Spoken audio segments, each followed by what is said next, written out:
There's a man in Southwest Virginia pulling over $1 million a year out of 4 acres of water, selling fish to Michelin star restaurants from a hatchery built in the 1930s. And when most people hear that, they think, well, good for him. He's got a mountain spring, ice-cold water, and rainbow trout. I've got a muddy pond and a mortgage. Here's what nobody's telling you. You don't need trout. You don't need a spring. You don't need 4 acres. You need 1 pond, 3 species that refuse to compete with each other, and a system old-timers were running before your grandfather learned to drive. By the end of this video, you'll know exactly which 3 species to stock in a single pond, in what numbers, what each one costs to raise, what each one sells for, and how they stack into 3 separate income streams from one body of water. Real stocking densities, real state laws, real margins, including the part almost nobody says out loud, what a $1 million fish operation actually keeps at the end of the year.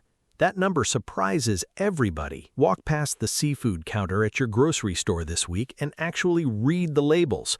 Farmed salmon at $14 a pound, flown in from Chile. Fresh catfish that was frozen, thawed, and previously swam in a pond on the other side of the planet. Tilapia at $8 a pound that spent more time in a shipping container than it spent alive. You're paying premium prices for the bottom of the barrel, and the supply chain gets a cut at every single step.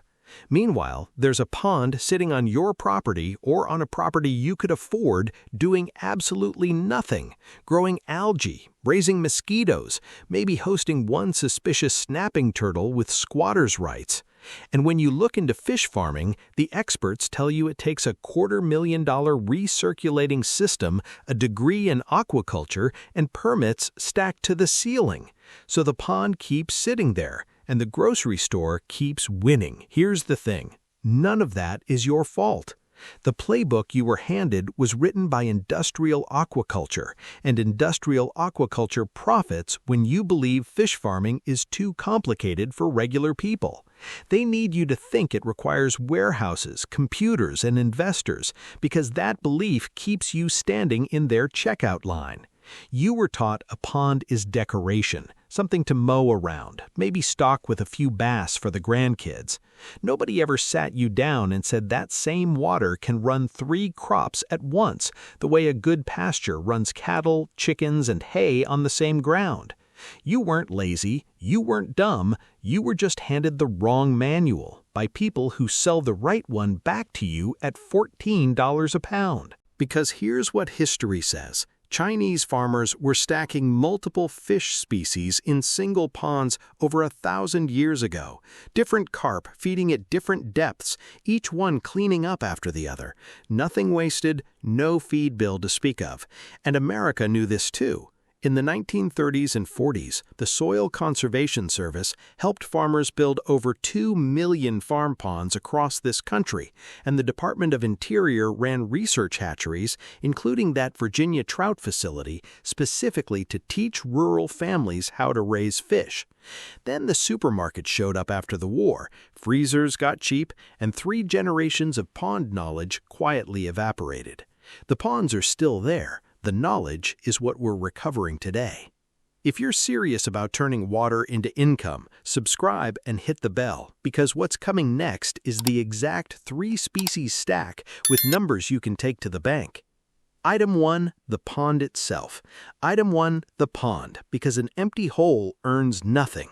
If you're building from scratch, you want a 1/4 acre to 1 acre pond with a deep end of 8 feet, sloped sides, and a packed clay or shale bottom that holds water without a liner. Excavation typically runs $5,000 to $10,000 per acre, depending on your soil and your region. And yes, that's real money, but it's a one-time cost for an asset that produces for decades. Already have a pond? You just skipped the biggest line item. Congratulations, you're ahead of 90% of people watching. The 2 non-negotiables are water and oxygen. You need a water source, well, spring, or reliable runoff, and you need dissolved oxygen holding above 5 parts per million, because fish are remarkably committed to breathing. A $20 oxygen test kit and a rake for weekly weed trimming round out your equipment list. That's it. No computers, no warehouse. My first pond, I skipped the aerator to save money, and I'll tell you later exactly what that decision cost me. Spoiler, more than $1,200. Keep the weeds trimmed like you'd mow a lawn, because pond weeds and unpaid interns have the same work ethic. They take over the minute you stop watching. Now the water's ready, time to meet your first tenant, the one that pays rent no matter what. Item 2, Species 1. Channel catfish, the workhorse. This is your foundation species for 3 reasons. First, it's native to North America, which means it's legal in all 50 states. 0 restrictions, 0 permits drama in most places, and 0 letters from the fish police. Second, it's nearly indestructible. Channel cats survive under ice, tolerate warm summer water, and shrug off water quality that would make a health inspector reach for the smelling salts.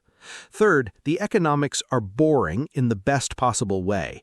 Fingerlings cost 30 to 50 cents apiece, stock 1,500 to 2,000 per acre without aeration, or push toward 4,000 with that diffuser running. Feed conversion sits right around 2 to 1. 2 pounds of feed becomes 1 pound of fish, and a 6-inch fingerling stocked in spring hits 1 pound to 1.5 pounds by the following season with regular feeding. At harvest, whole catfish sell direct to consumer for $5 to $8 a pound, and skinned fillets fetch $12 to $14. My first pondside sale was a retired gentleman who inspected every fish like he was buying a used truck, then bought 40 pounds and came back the next month with 3 friends. Catfish don't make headlines. They make deposits. But catfish are the slow, steady money. The next species grows so fast it's basically printing cash on a timer with one legal catch you absolutely have to hear. Item 3, Species 2, Tilapia. The fast money with an asterisk the size of a courthouse. Tilapia grow from fingerling to a harvestable pound, pound and a half in 6 to 9 months when water temperatures sit in that 82 to 86 degree sweet spot. 1,000 fingerlings in 1/10 of an acre produces roughly 600 pounds of fish by fall. They also eat low on the food chain, algae, plankton, duckweed, which means they're partially feeding themselves off sunlight while your catfish eat pellets.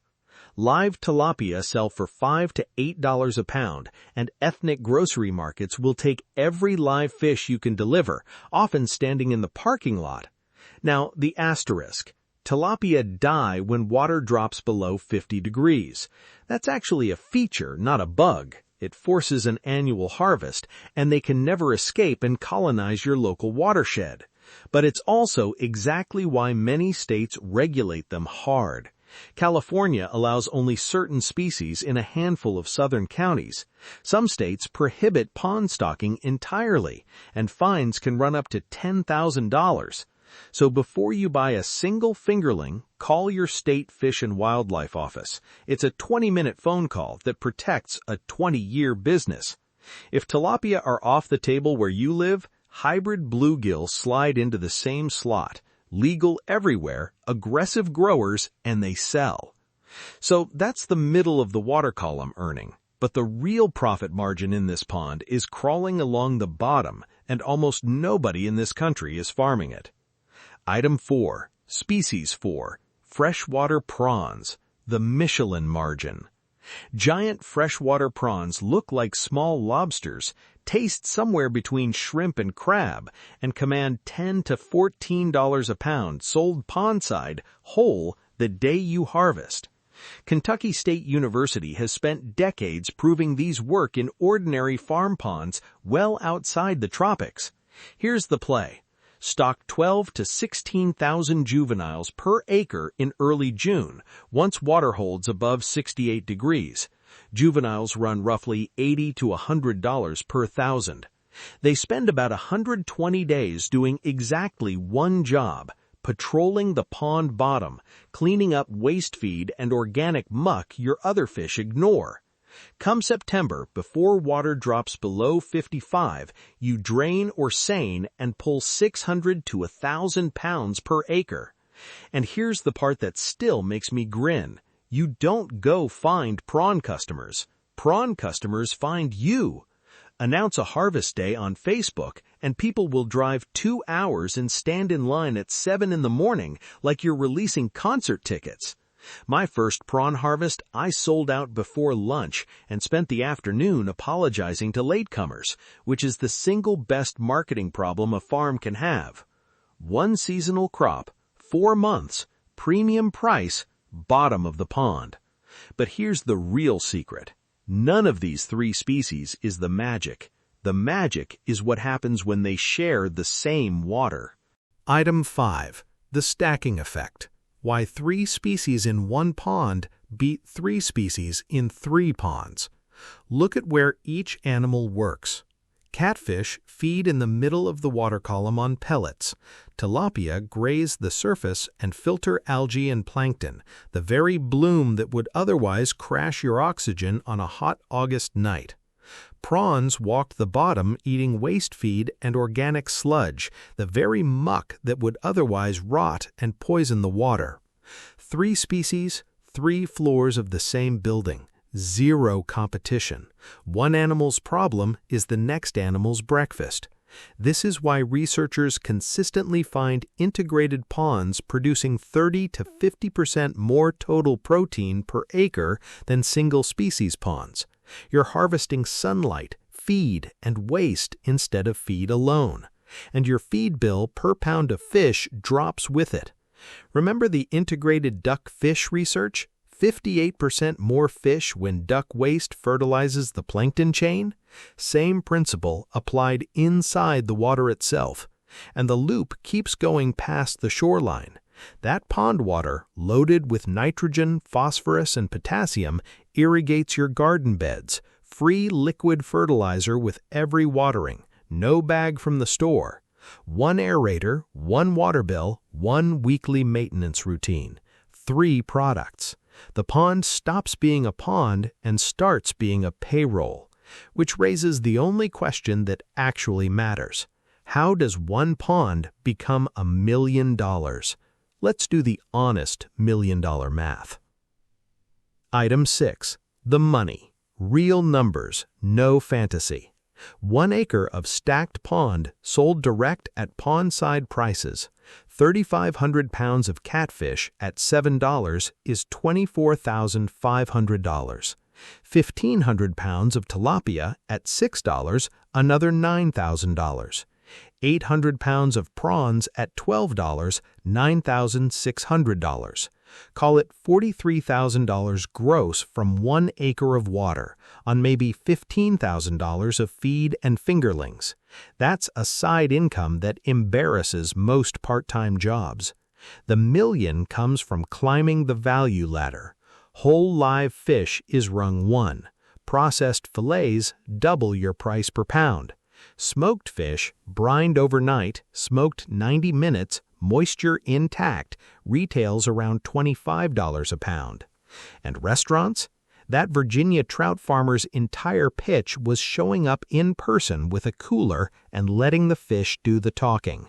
His numbers, fully public, $1.1 million revenue, $120,000 labor, $156,000 shipping, $84,000 feed, processing, packaging, salaries, $882,000 in total expenses, keeping $218,000. That's a 19.8% margin, which is dead-on typical for a boutique farm. Read that again. A $1 million fish business is a $200,000 salary with a great view. It takes roughly 8 to 10 acres of stacked water plus value-added products to gross 7 figures. That's the truth most videos skip, and it's still one of the best livings in agriculture. Now let me tell you how badly I fumbled my own start. I didn't start as a believer. I started as a guy with a half-acre pond, a bag of fingerlings, and supreme overconfidence. Year 1, I stocked 2,500 catfish in water meant for 1,000, skipped the aerator, and told myself fish had been surviving without electricity for quite a while. Then came a still, humid night in late July. No wind, warm water, oxygen bottoming out. I walked down at sunrise to hundreds of catfish gasping at the surface like the world's saddest synchronized swim team, and by that afternoon I'd lost most of a season. No jokes about that morning.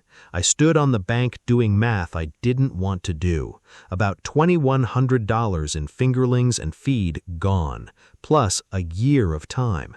I almost filled the pond in.